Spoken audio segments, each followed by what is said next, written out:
All right, I'm Dustin, and today I'm going to be performing a newborn assessment for you on baby Chewy. I'm going to first identify that Chewy's armband matches his mother's and that they're both accurate.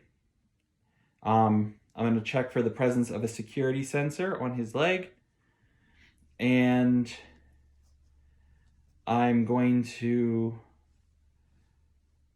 I've already gotten his vital signs from the last set of vital signs. His heart rate was 120, temperature 97.5, and the respirations were 40. The mother was negative for group B streptococcus and did not suffer from any kind of gestational diabetes. Chewy was 12 years old. He's a male. He was born 7 pounds, 4 ounces, which at 37 weeks, which is normal for gestational age. His blood type was O positive. His APGAR scores were 6 at 1 minute and 9 at 5. The first thing I'm going to do for his newborn assessment is I'm going to uncover his head and assess the overall shape of his head. The overall shape of his head is round. Facial symmetry is good with the eyes. The baby's eyes are symmetrically placed and a standard distance apart. No discharge from them. Ears, I'm going to draw an imaginary line from the side of Chewy's eye to the tip of his pinna, which gives me the accurate symmetrical placement for the ears.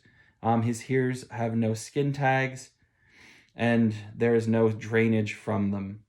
The nose is symmetrically placed and there's no drainage. I'm going to occlude one nair and I'm going to feel for air coming out of the other, and then I'm going to do the same thing. I'm going to occlude the other nair and feel for air coming out of the opposite nair.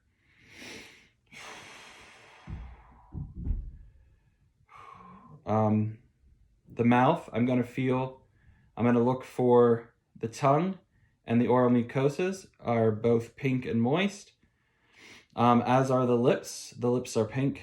They're not dry. I'm going to feel inside Chewy's mouth for the hard and soft palate. And there's no sign of cleft. There's also no sign of cleft for the lips. And while I was feeling the hard and soft palate, Chewy began to suck on my finger, which shows a good, strong sucking reflex. I'm going to check Chewy's fontanelles.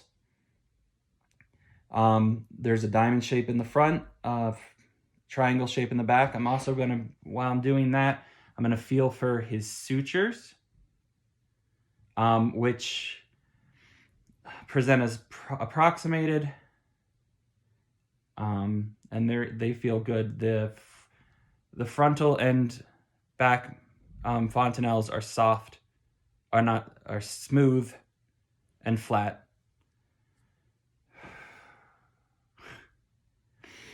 I'm going to put Chewy's hat back on him to maintain thermoregulation. All right, there's Chewy's hat. I'm going to check Chewy's neck for any kind of webbing, which he doesn't have. And I'm going to check his neck for range of motion, which he has good range of motion.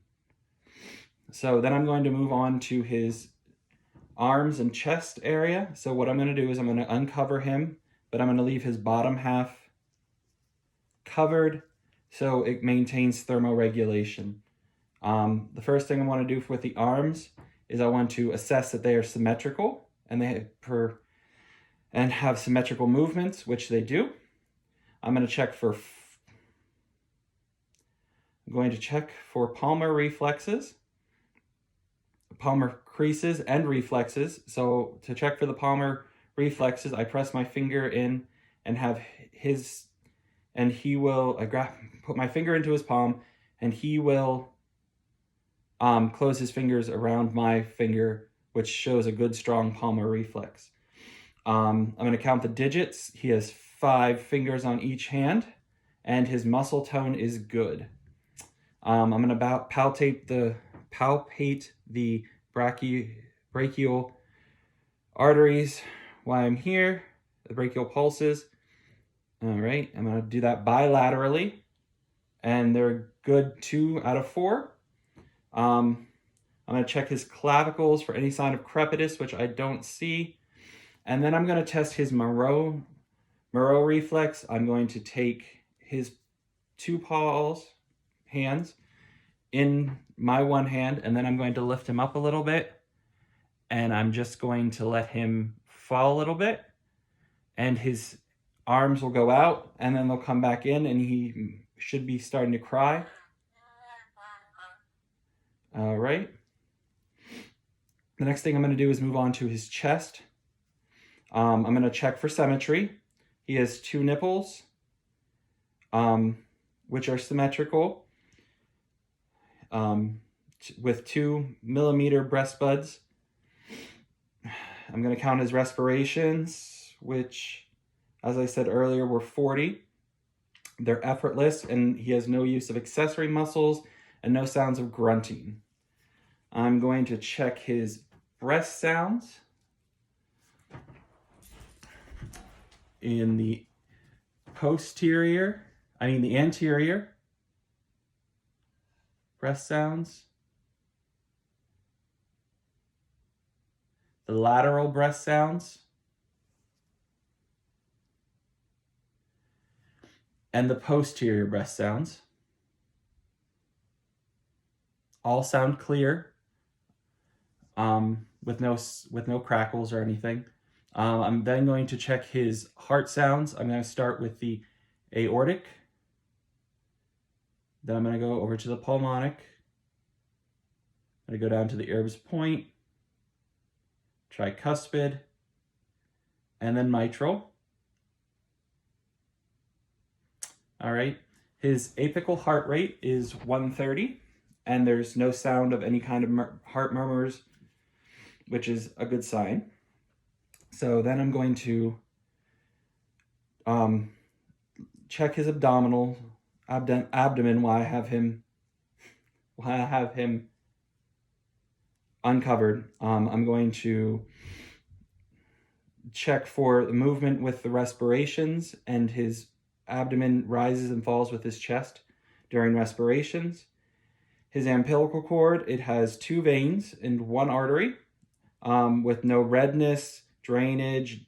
It's clamped and drying, and there doesn't seem to be any presence of a hernia. All right, next I'm going to auscultate his bowel sounds. And I'm going to go in all 4 quadrants.